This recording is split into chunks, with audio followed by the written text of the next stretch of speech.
Okay, we are live. Hi, Nice. I'm Sage Stevens, the host of Shout Out with Sage.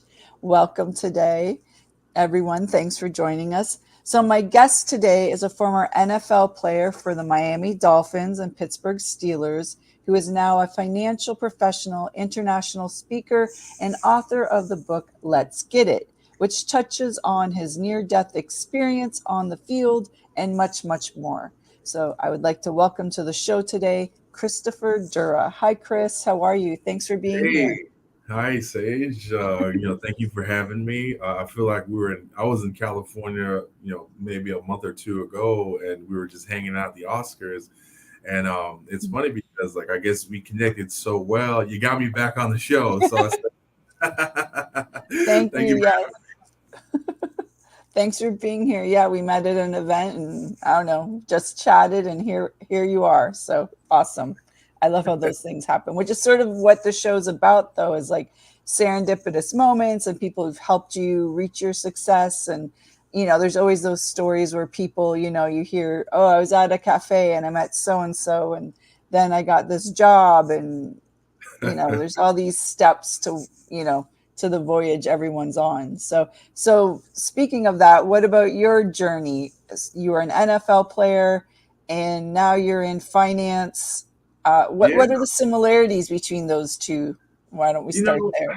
what a great question to ask. I never dreamed of being 6'7" with an 85-inch wingspan and being able to kind of be quick on my feet. Right. My background, I'm from the Caribbean islands, and 40 years ago, my parents, left the country, Haiti, and had me and my siblings. We're first generation Haitian American. So Okay. you can only imagine that I didn't grow up with that whole, hey, American football, sports. Globally it's soccer. You kick the ball Right. like what's going on in the Mundial right now in Qatar.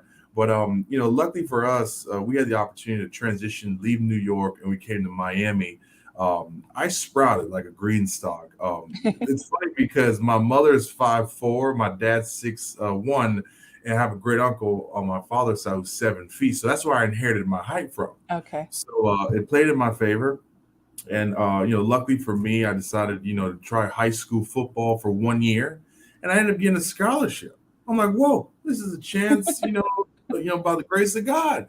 I Right. took the deal. I went to University of Charleston, West Virginia, coal mine state, and listen, a lot of adversity in West Virginia, but I got through it. I'm very focused on education, so I knew getting a master's degree was going to be important for me to continue my legacy. What happened to me really, Sage, was the NFL. They found out who I was, and they knew that I was able to kind of play the position of an offensive lineman, blindside tackle. You see the movie with Sandra Bullock. Yes. Yes. Very similar, qualities, but one thing led to another where they were interested. I didn't have an agent. I didn't have the huge entourage. I didn't go to the big university with 30,000 students. I went to the small private university with 1,200 students. Now, I guess I stood out like a sore thumb because that's when I got recognized. I said, you know what? There's two options after completing this graduate program: fly to Shanghai, get into the private sector, or go NFL. Well, that wasn't much of the big decision for me to make because you only get one shot at going pro. Right. And I said, you know what? If it doesn't work out, at least I can fall back and become an entrepreneur. Now, before I decided to go pro, I said, well, wow, if it doesn't work out, what am I going to do? Well, the movie Trading Places with Dan Aykroyd and Eddie Murphy kind of Yeah. Yeah. inspired Yeah. me to kind of get into the whole investment world. Right. When they were talking about stocks, orange juice futures, I was intrigued. Like, these guys look rich. I want to be like them when I grow up. So that's why I did business in college. So I knew for a fact I was going to get into the Wolf of Wall Street lane at some point. Right. Uh, Right. 2010 was, my appearance when I walked on to the Miami Dolphins. Tony Sperano was our head coach. We had a great, cast of athletes, but that was kind of the entry for me. A walk-on, tryout player who actually, had a great opportunity. When I fast forward in my, pro football career, I had an opportunity to continue with Canada in the CFL, Oh yeah. and then Well, I grew up in Canada, so I'm very aware of Canadian football. Which right. team? Which team? I played for the Montreal Alouettes under Mark Oh, when Tressel. they were, yeah, yeah. Really good coach. One of my favorites actually in my whole entire career. Just the way that he connected with me was special. Mm, But it was a great opportunity to continue building my resume. okay. That led me to come back to the States and land with the Steelers, and that's when everything changed for me. Mm, Luckily for me, I was in a position where you got to compete for a job at the end of the day. Everybody's good, fast, big, and strong, right. but I actually collapsed on the field, and Oh, wow. luckily Yes, yeah, that's a lot. Tell it, me more. Keep going. it was a scenario where I didn't know what was going on. Playing at a high level, I collapsed, and when I realized it, I woke up in a hospital at the UPMC, one of the major regional hospitals on the East Coast. Mm, When the doctors looked at me, they said, "Chris, it doesn't look good." I had no idea what that meant. I'm by myself, never seen any of these physicians before in my life, and they're telling me, "Chris, here's the thing: you dehydrated mm, severely."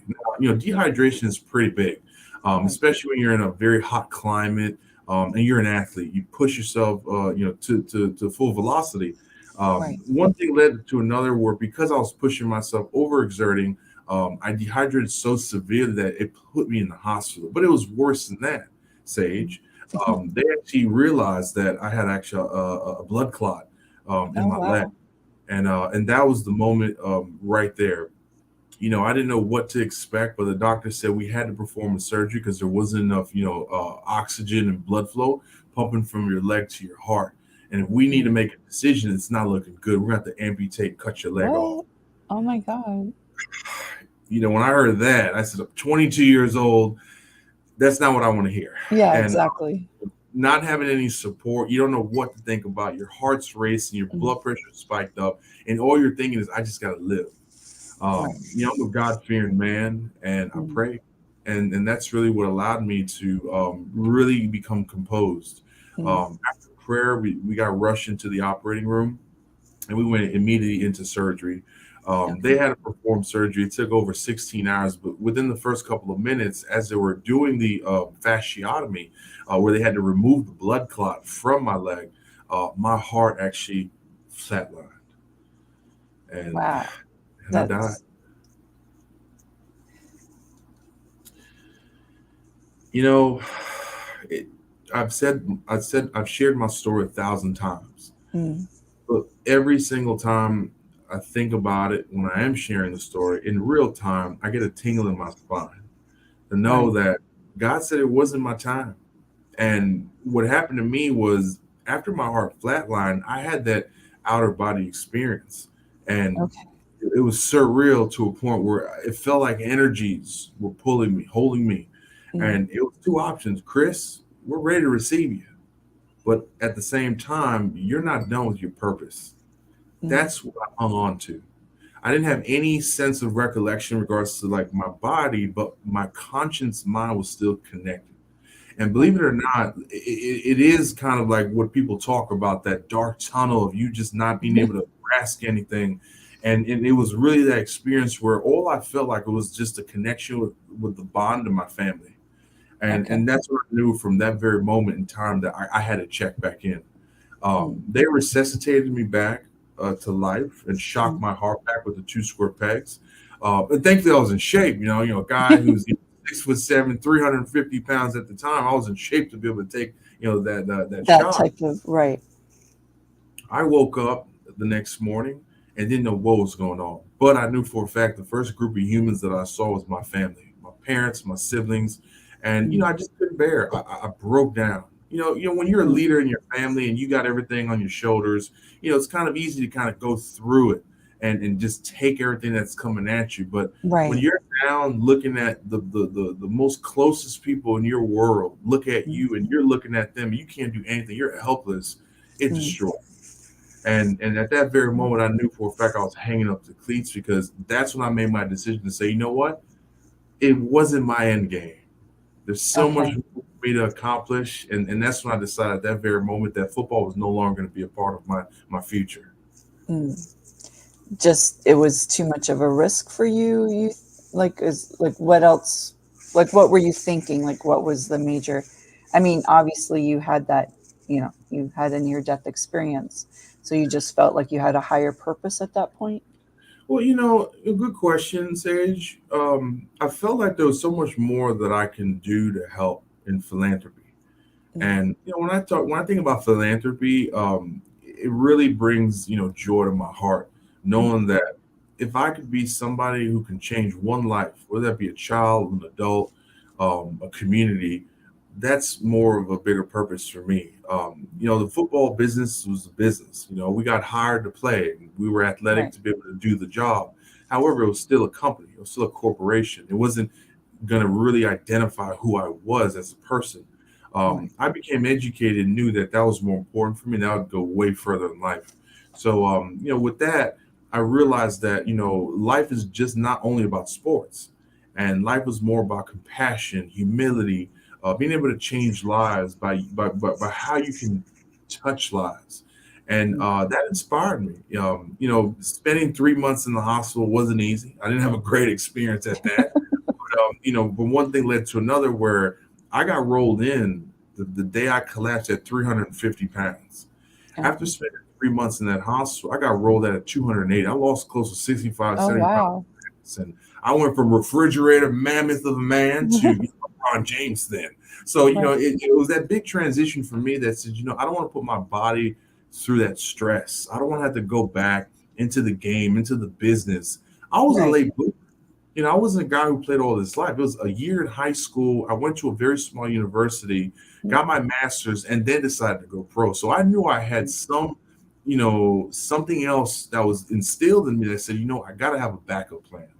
And mm, that's really when everything, got better for me. And I exited the hospital. I said, when I get back to Miami, I'm going to get back on my feet. It took about 8 months to learn how to right. walk again. Oh, That's when I wow. becoming strong, and say, what, I'm going to put on a blazer. I love business, and let me become a financial person. And there you go.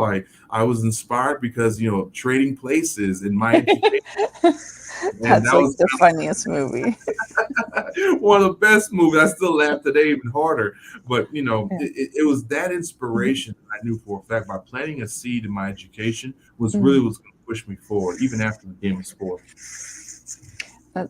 I mean, that's such a harrowing experience to have to go through, but at least you got through it, and you know you had a positive attitude about it, and transitioned into something else. What well, with that experience you wrote a book, correct? Yeah, it was a project that got created actually in the pandemic, and Okay. believe it or not, my book just dropped yesterday, Oh, November wow. 22nd, across every major retail distribution you can think of, from Target, Barnes and Nobles, Books a Million, Amazon, you name it. Mm, You can get the book. Let's get it. Really, it's 10 keys to building a nonprofit, the maximum impact. mm, you know, that's a story in itself where in the pandemic, I realized that there were so many organizations who were not getting funded, and their missions dissolved because they didn't get the grant. They didn't have the donor who felt comfortable to continue making that contribution. So mm, there was a lot of apprehension in regards to how organizations were going to continue building their legacy and becoming sustainable to be independent. Becoming a financial professional, I've become an authority with what I do, not only for business owners, helping them with their business succession planning and helping them exit their companies, but also shifting over to helping nonprofits with their legacy planning. I've identified that there was a need. There was a mm. need, but there wasn't enough information out there. Yeah. I've In worked the with a lot of, yeah, I've worked with a lot of nonprofits, so I'm very aware, like, yeah, a lot of them need a lot of help. A lot of them are very not well organized, not doing what they need to do, as you said, to get the grants, or to bring in that money. So what are some of the main, like, what's, let's say, the top one of top issues you see that they have? Well, to answer your question, the main concern is they're not, looking at the organization, the nonprofit, as a regular business. because really the only difference between a nonprofit and a for-profit company is the way that they're written in Set the up. tax. That's it. It's really that thing, right? They are exempt, meaning they don't have to pay interest. They don't have to pay on the money that they receive, or they don't have to pay taxes on money that they receive as contributions. So Right. when you think about a nonprofit, there's different approaches to where they have dollars that are not restricted, meaning the dollars are not allocated to go towards a program or a service. So when they receive dollars that are unrestricted, meaning free and clear, they're not thinking about saving it, at least a portion of the money. So essentially, a lot of organizations, they still run off of a model that they feel every time they receive dollars, they have to reinvest it back into their nonprofit organization, as Okay. opposed to thinking, well, how do we just think about the rainy day? We didn't think about the pandemic, but a lot of them didn't have enough resources to maintain. And when Right. the grant didn't come in, that's when they had even more scarcity. So by having experience, I've been doing this now for almost a decade, as financial planning, and I realized that I can't be in front of 1,000 people in person in one day, and I can't Zoom either. After 6 hours, I'm tired. My eyes are kind of rolling back in my head. So it's like, well, at that point, how do I really help the masses? I need to Sorry. put content out there. I I, just dropped something. you Sorry okay? about that. Yeah. No worries. So I realized that I had to put some information out there. And I decided to work on a project and then put a book together. Now, the book is not a biography of football. That's a little boring. But what it is, Some people story. might find that exciting. So, They can actually buy the book, across every major retailer at the moment. They'll find out exactly what's in the book. But to give you the gist, it's really a story of my journey. But at the same time, it interweaves, really three-prong approach, helping the leaders who run these organizations, the teams that work within these organizations, and the strategies who help these organizations attract donors. So it's very in the aspect of technical, but at the same time, there's storytelling. There's a lot of real life stories that complement some of the theories and the right, concepts. like some Also, experiences and things mhm, you've gone through with organizations, I would imagine, right? right. All right. And I was very excited to be able to put some content out there. And I didn't self-publish. I actually, got picked up by a traditional publisher. They Oh, that's really loved great. my content, Yeah. and it made sense. You're not what other football personnel or, many other athletes were they able to say, from my experience as an athlete, I'm going to apply that towards something, in the business community. And that's really where I said, you know what, when you have a former NFL athlete, professional, sportsman who can actually put something like this together and actually make it make sense. This is the solution. The solution is, drink all the information in the book, because why, it's going to help every organization apply these strategies immediately. And I just feel like I needed to, leave a legacy, and that's a form of leaving a Right. legacy, is being able to really help solve a problem. And that's the reason why I wrote the book, is to really help impact the nonprofit community. It's a $480 billion industry. Why are there Yes. kids still suffering? I Why mean, are there everyone I know has a nonprofit. It's like everybody, I work a lot of events. I work at red carpets. I just did a red carpet on Sunday, and you know, almost everyone I talked to had like some sort of nonprofit or was thinking of starting one. So yeah, right? exactly. Well, it's exciting to know that when you're in it for the right reasons, Mm. not just the write off. You're in it for the reasons to be able to really help impact your community in whatever capacity. There's many missions and many reasons why people have the inkling to want to help. But when you think about it, it's bigger than what you see in the mirror. It's bigger Right. than that one or two people that you're helping. Really, when you are driving a mission, it really has to come from the heart. But then you want to surround yourself with the right people to help you grow it. And that's your board, and that's the people that Right. you bring in to learn more about how to get involved. And that's really the nature of our backbone in the United States. We all started with government and nonprofits. So I feel like it's just, part of my legacy to be able to leave an impact. And that's why I wrote the book. Mm. What else do you have going on these days? So you have the book and you're doing the nonprofit. Is there some organizations that you've been working with where you can sort of see your impact with your ideas? Absolutely, absolutely. There are many organizations that I'm a part of, across Florida, in the Tri-County, Families First of Palm Beach County, an amazing social service organization that helps, domestic violence abuse, that helps, Mm. women and children, really helps them get housing, resources, women who are pregnant without resources. This organization has been around for 30 plus years. Julie Swindler, the CEO, has been there for over 28. Oh So wow, when you yeah, think it's a long about time. an organization that has goodwill in the community, these are the organizations that mean something to me because one, I love children. I love being able to provide the youth with access, with resources. And when I realized that Palm Beach County had an organization that needed a person like myself to become a part of it, I joined immediately.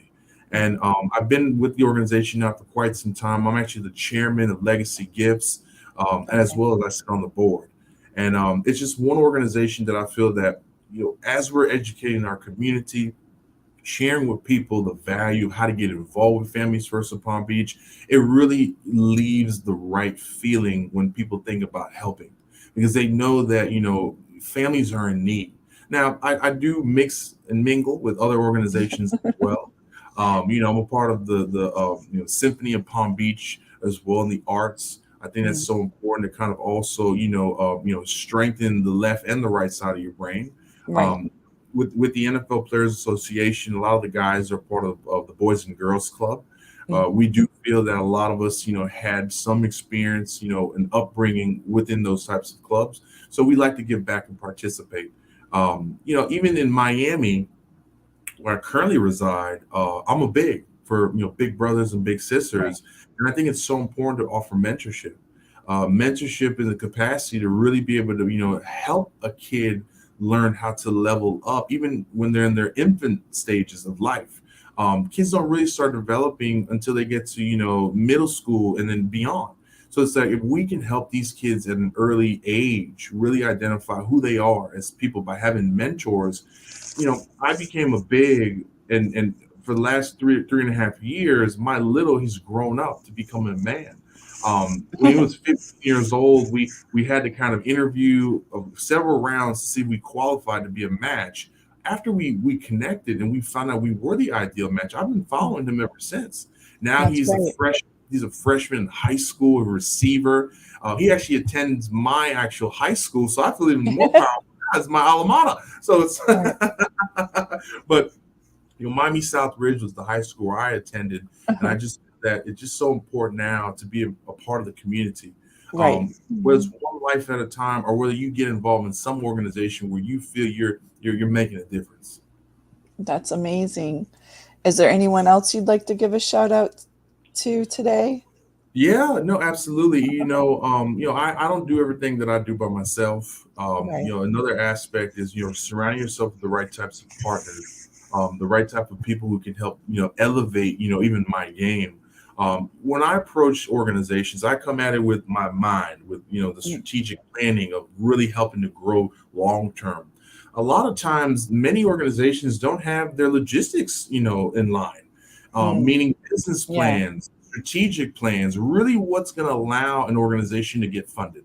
And when you think about that, that's really what's black and white. How is the organization structured? What are the revenue streams? How are we looking at this for the long term? So I Mm. do actually have a few partners that partner with in the community who have helped me bring more value to startup nonprofits and even Okay. Yeah. mature Like the nonprofits. what? So is there a difference between like what a beginning nonprofit needs to do and like let's say someone that's been around for a while? Well, it all depends on, your program because every organization may have a different aspect, different approach of what they're doing and providing into the community. But Right. what doesn't change is you need a business plan. You Mhm. need a business plan to really help identify what you're doing and where you're going because Right. that's really when you're getting corporations to think socially responsibly to say, hey, I understand what you're doing. You're not a risk for me. I want to be able to help. So here's a check for X amount of dollars. But you got to come correct. You got to have Yeah, your you have business. to. Yeah, it's the same. I mean, I'm more in film, but it's the same. Like, just because you have a screenplay doesn't mean you still need a business plan. So, Right, right. Well, one of my partners is Right Choice Consulting Firm. mm, They've been around for quite some time, out of the Pompano area of Florida, but they service the whole entire country. They are the experts, technical writers who are really able to bring value to these nonprofits as well as the businesses as well that I work mm, with. I've been able to integrate some of their services with some of the organizations that I help because ideally, a person like myself is really relevant for an organization when they have the capacity, meaning the right, resources to grow the organization.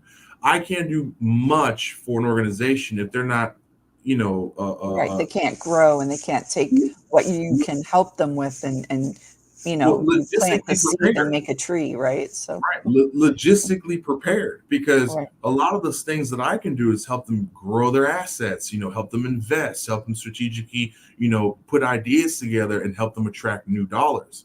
However, a donor or anybody who would like to make a contribution needs to feel comfortable. They yeah, need you to have to feel believe your money's going to a good cause and that it's not going to get wasted, or it's going to pay for someone's new car, or whatever. right. And that's the scarcity of why, another reason why I wrote the book, Let's Get It. Mm, Because I feel that a lot of organizations, they still run off of the mom pop approach where, hey, you know what, as long as we're doing what we're doing, we're providing our resources, we're giving our time, we're volunteering, we're going to grow organically. And nowadays, this is a capital markets world where people are right. using money and currency to be able to grow and be able to survive. Now, a person like myself, I approach it more on the strategy side. Well, okay, well, if you do receive a donation or you have a contribution, how are we going to grow it?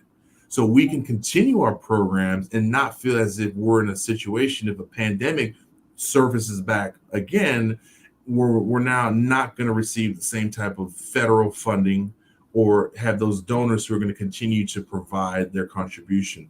I have written the book to help nonprofits think independently. I Okay. have written the book to describe how you can apply these strategies in real time. And that's really the difference where when you ask me a question, can I help an organization at the infancy stage as opposed to just the mature stage? Yes, I can help them from beginning all the way to in perpetuity.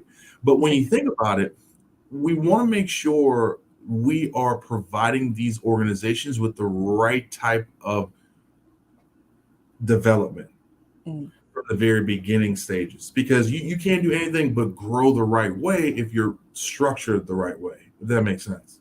right.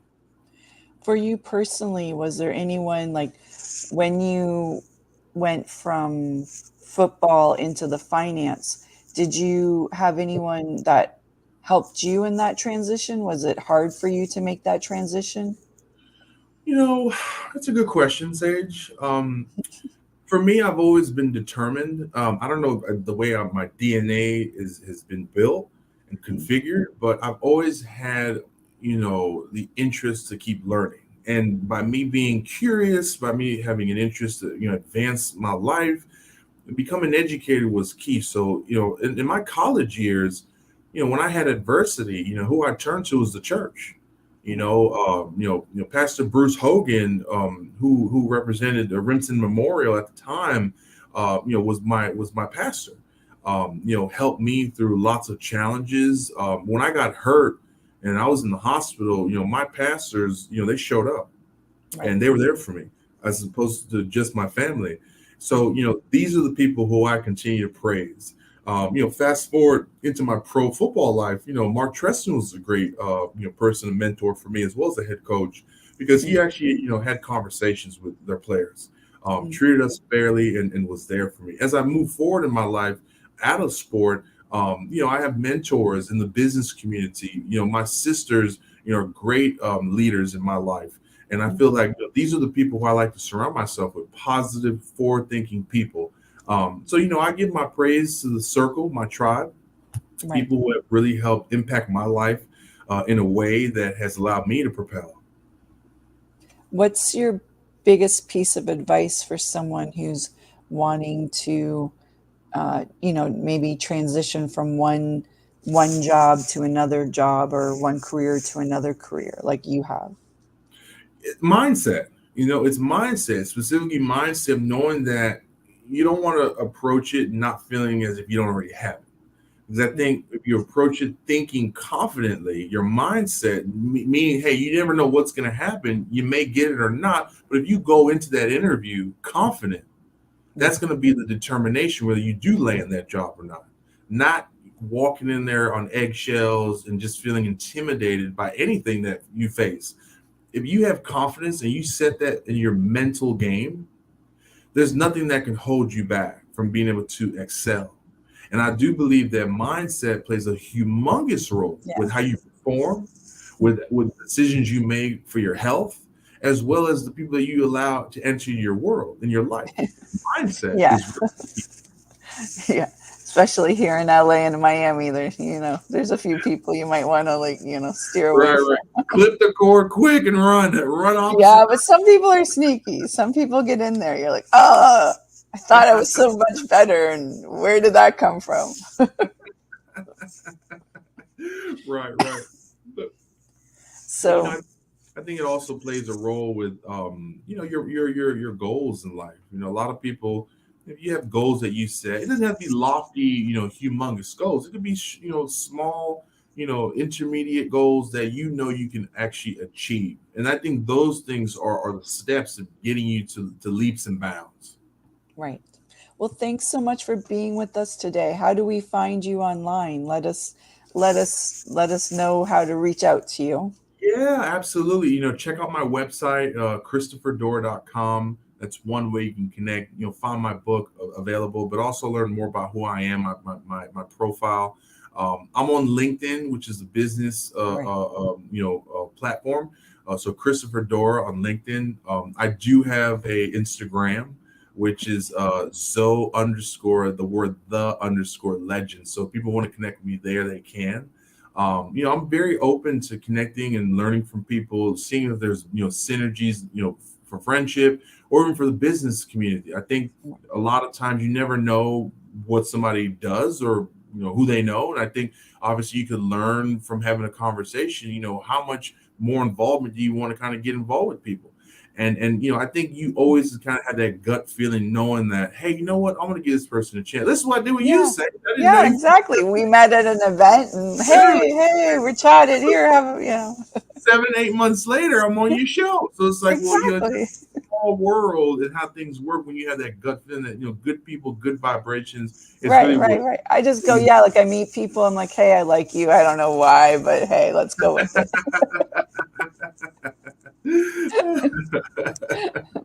You seem cool, so we're good. Okay, well, thanks so much for joining us today and giving us your journey. I mean, your near-death experience, your book, football, finance. I mean, it was a very interesting story that you have, and I can't wait to see you when you come back to LA and keep me posted on what you get up to. So. Yeah, well, thank you for having me on the show, Sage. It was an honor to be here in your presence and just have a conversation. I look forward to reconnecting when I do visit the West Coast. And, when you are also welcome when you come to the East Coast. Yes, in Miami, yes. Get over to Miami, Sage. We're waiting on you. I lived in Miami. I had too much fun. That's why I left. No, I'm just kidding. I'm actually very proud of myself that I got as much accomplished when I lived there as I did. So nice. Yeah. Well, it could be a black hole if you don't know how to surround yourself with the right people. But you're always welcome here again, and definitely looking forward to connecting with you soon. Cool. Well, thanks so much, Kris. Happy Thanksgiving. I hope you have don't eat too much turkey. And to everyone else, thanks for joining us on Shout Out with Sage on Stream and Hub Radio, and we will see you next Wednesday. Happy Thanksgiving, everyone. Thanks. Bye. Cool.